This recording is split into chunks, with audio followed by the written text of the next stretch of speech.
अस्सलामुअलैकुम वरहमतुल्लाहि वबरकातुहू। हज़रात, मेरे भाई ने एक सवाल किया है कि क्या हम लोग मोहब्बत में अपनी बीवी को जानू जाने मन जान कह सकते हैं?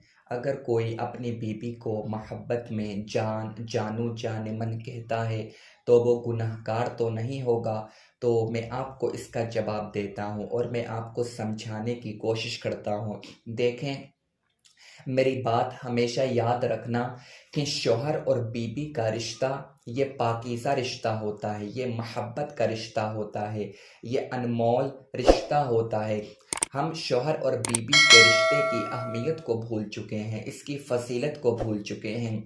मैं आपको थोड़ी सी इसकी फ़जीलत बताता हूँ। देखें, जब बंदा नमाज पढ़ता है, जब तक बंदा नमाज में रहता है उसको सवाब मिलता रहता है। जैसे ही नमाज कंप्लीट हुई, सवाब का सिलसिला ख़त्म हुआ। इसी तरह से जब कोई बंदा रोज़ा रखता है, जब तक वो रोज़े में रहता है उसको सवाब मिलता रहता है। जैसे ही उसने रोज़ा इफ्तार किया, सवाब का सिलसिला ख़त्म हुआ। इसी तरह से जब कोई हज करने के लिए जाता है, जब तक वो मक्का में रहता है, मदीना में रहता है, हज के अरकान पूरे करते रहता है और जैसे ही हज करने के बाद वापस आता है, सवाब का सिलसिला ख़त्म हो जाता है। जब तक वो हज के अरकान पूरे करता है उसको सवाब मिलता रहता है। यानी जब हम कोई इबादत करते हैं, हमने अपनी इबादत कंप्लीट की, सवाब का सिलसिला ख़त्म हुआ। और ये जो निकाह है, शौहर और बीवी का रिश्ता है, ये निकाह भी तो एक इबादत है। जब कोई बंदा निकाह कर लेता है और निकाह करने के बाद में अगर शरीयत के दायरे में अपनी ज़िंदगी को गुजारता है तो जब तक वो जिंदा रहता है उसको सवाब मिलता रहता है। ये आपके रिश्ते की अहमियत है, ये आपके रिश्ते की फजीलत है। तो अपने रिश्ते की कदर करो, अपने रिश्ते की हिफाजत करो। जब शौहर और बीवी मोहब्बत के साथ बातें करते हैं उनको सवाब मिलता है। जब दोनों एक दूसरे के साथ बैठकर खाना खाते हैं उनको सवाब मिलता है। और शौहर के लिए ये हुक्म है कि अगर वो नफल नमाज की कसरत करता है और अपनी बीवी को टाइम नहीं दे पाता है तो उसके लिए ये ज़रूरी है कि वो नफल नमाज को छोड़ दे और अपनी बीवी को टाइम दे, क्योंकि जितना सवाब उसको नफल नमाज पढ़ने में मिलेगा उससे ज़्यादा सवाब अगर वो अपनी बीवी को टाइम देगा तो उसको मिलेगा। तो ये रिश्ते की अहमियत है, शौहर और बीवी के रिश्ते की ये फजीलत है। तो हर किसी को चाहिए कि वो अपनी बीवी को टाइम दे।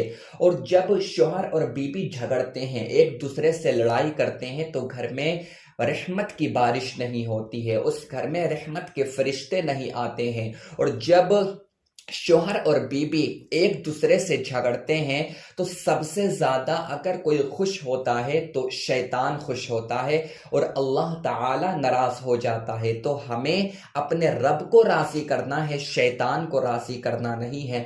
और जब शौहर और बीवी एक दूसरे से मोहब्बत से बातें करते हैं तो अल्लाह ताला खुश होता है।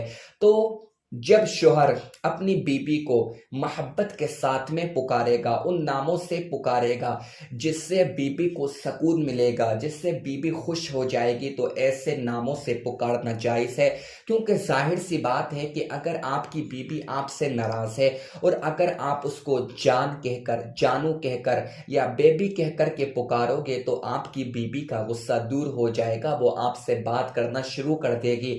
तो आप अपनी बीवी को मोहब्बत में जानू जाने मन कुछ भी कह सकते हो जो जायज़ हैं। जान भी कह सकते हो, जानू भी कह सकते हो, आप बेबी भी कह सकते हो, कहने में कोई हर्ज नहीं है। इसी तरह से बीबी के लिए भी यही हुक्म है कि वो अपने शौहर को जान जानू कह सकती है, कोई हर्ज नहीं है। क्योंकि जो लोग शादीशुदा हैं, जो लोग मैरिड हैं, वो लोग जानते हैं कि जब उनके घर में झगड़ा होता है, शौहर बीबी से नाराज हो या बीबी शौहर से नाराज हो, जब शौहर अपनी बीबी से मोहब्बत से बात करता है तो बीबी चाहे कितनी भी नाराज हो वो नाराजगी दूर हो जाती है। जब मोहब्बत के साथ में उससे बात करता है तो बीबी की नाराजगी दूर हो जाती है। इसी तरह से अगर शोहर नाराज है, अगर बीबी मोहब्बत से बात करती है तो शोहर की नाराजगी दूर हो जाती है। तो अगर आप इन अल्फाजों का यूज करोगे, जान कहोगे, जानू कहोगे, सोनू, मोनू, बेबी, कुछ भी कहोगे जिससे आपको लगता है कि अगर मैं इन अल्फाजों का यूज करूंगा मेरी बीबी मुझसे खुश हो जाएगी, मेरी बीबी की नाराजगी दूर हो जाएगी, तो आप इन अल्फाजों का यूज कर सकते हो। कोई हर्ज की बात नहीं है, क्योंकि हुजूर अकरम सल्लल्लाहु अलैहि वसल्लम ने ये लोगों को पैगाम दिया है कि अपनी बीबियों को राजी करना सीखो, अपनी बीबियों से मोहब्बत करना सीखो, अपनी बीबियों से मोहब्बत किया करो, प्यार किया करो। ये मेरे सरकार ने पैगाम दिया है। और मेरे सरकार अपनी अज़वाजे मुतहरात से बहुत ज़्यादा मोहब्बत किया करते थे, प्यार किया करते थे। हज़रत आयशा सिद्दीक़ा रज़ी अल्लाह तआला अन्हा को मोहब्बत में हुमैरा कहा करते थे। आप सबको मालूम है कि उनका नाम आयशा है, मगर सरकार मोहब्बत में उनको हुमैरा कहते थे। इसी तरह से आप लोग अपनी बीबी को मोहब्बत में कुछ भी कह सकते हो जो जायज़ है। आप जान कह सकते हो, जानू कह सकते हो, कुछ भी कह सकते हो जो जायज है। बस आपको एक काम करना है कि आप लोगों को झगड़ना नहीं है। आपका रिश्ता ये अनमोल रिश्ता है, आपका रिश्ता ये मोहब्बत का रिश्ता है, ये कीमती रिश्ता है। तो इस रिश्ते की आप लोगों को हिफाजत करना है। जब शौहर और बीबी का झगड़ा होता है, जब शौहर और बीबी बहुत ज्यादा झगड़ते हैं तो इसका असर आपकी औलाद के ऊपर बहुत ज्यादा होता है। जब आप किताबों का मुताला करोगे तो आपको पता चलेगा कि आप लोगों के झगड़ने से आपके बच्चे के ऊपर कितना बुरा असर पड़ता है। जब बच्चा बड़ा होता है तो आप लोग ये एतराज करते हो कि हमारा बच्चा हमारी कदर नहीं करता है, हमारा बच्चा हमसे मोहब्बत से बात नहीं करता है, हमसे प्यार से बात नहीं करता है। अरे जब आपने उसको मोहब्बत की बोली सिखाई नहीं है तो वो आपसे मोहब्बत से क्यों बात करेगा। जब आपने उसको प्यार करना सिखाया नहीं है तो वो आपसे प्यार से बात क्यों करेगा।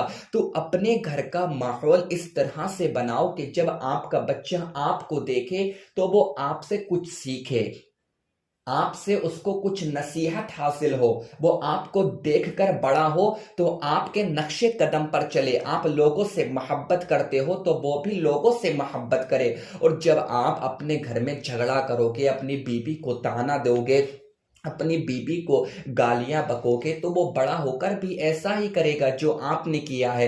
क्योंकि बच्चे का सबसे पहला मदरसा अगर कोई होता है तो उसके माँ बाप होते हैं।